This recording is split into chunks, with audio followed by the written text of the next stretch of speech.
Steve Nielsen here, just checking in as we're going through this COVID-19 social isolation with just a bit of an update on a few factors, the markets and where we might be heading. Today is Thursday the 9th of April, just before Easter, just before an Easter like we've probably never seen before and hopefully won't see again. It would appear that the work that has been done with regards to social isolation is maybe starting to have some dividends. We're seeing a flattening of the curve, a reduction in the number of new infections.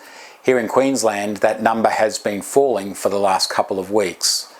This augurs well for the future, but it certainly doesn't put us outside of the realms of a reinfection or a relapse.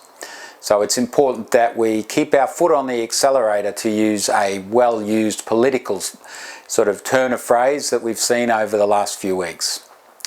Around the world, hopefully Europe and the United States are approaching the apex of their infections.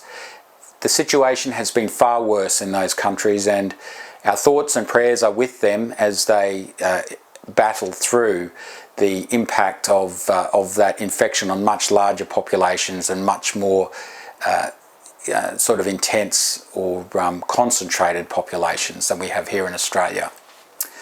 The markets have seen the impact of the potential flattening of the curve and have responded in having reduced volatility. Certainly we've seen the swings between high and low on an intraday start to come down, and hopefully this is a positive sign for the future.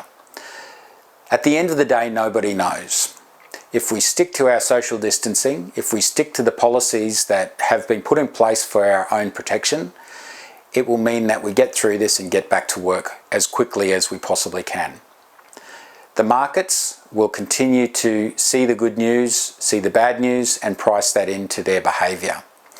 We started to see a little bit of a reappreciation of share prices, which is reflective of the positive work that has been done.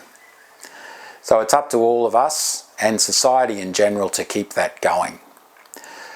The media also probably has a part to play in funding or causing that large-scale volatility. The more extreme the story, the more anxiety causing the story, the more likely it is it'll get a run on the media's news bulletins or news blasts that come out at every 5 minutes throughout the day. You've got to realise that the media's role is selling eyeballs to advertisers. Their prime role is advertising revenue, and if there is a more dramatic way of presenting a story, they'll certainly take it. For your own peace of mind, for your own well-being, I would encourage you to turn off the notifications on your phone, to turn off the notifications on your computer during the day, and just consume one trusted news bulletin every night. Now, I'm not going to tell you where to go or what to do with regards to where that trusted news bulletin will come from.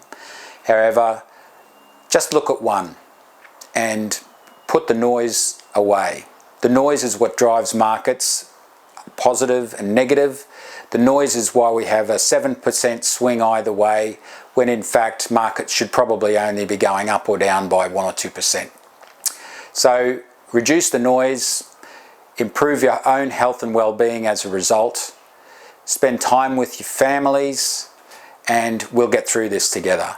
One of the other important things that's happened today is the government have just legislated the JobKeeper payment. That's the payment to employers to help retain their employees.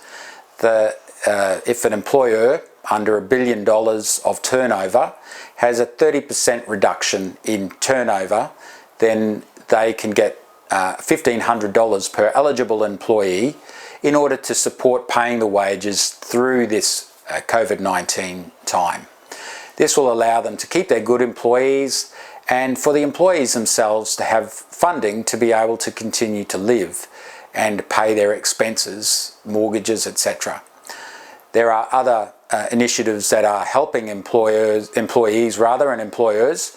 Banks have come to the party with regards to extending the terms on loans There's been some extra Centrelink benefits for people that are searching for jobs. The job searcher, the job seeker payment has been increased by $550 a fortnight starting at the end of April. And there have been 2 lots of $750 that have been slated as being available. The first lot's been paid to just about all Centrelink and concession card recipients. The second $750 will come in July to those people that aren't going to benefit from the increased job seeker payment. The myriad of benefits need some assistance to get through because there's just so much to consider.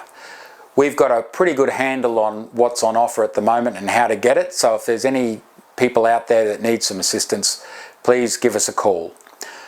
Katrina and I are just taking the normal Easter break, the Friday through Monday, and we'll be back in the office on Tuesday next week. I know this Easter is going to be very different to what we've experienced in the past.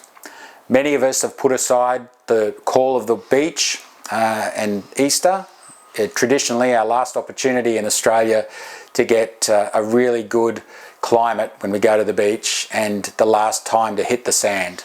We won't have that this year, but if we all pull together and see this virus off, then the impact on our families, on our lives, will be vastly reduced. So an appropriate trade-off, I think, to just missing out on going to the beach. I wish you and your family well over Easter. Please remember that we're here to help if you need us. Look past the noise, be selective in the news that you take in, and above all, keep healthy, keep safe, and stay out of the crowd, and we'll all get out of this together. Thanks very much.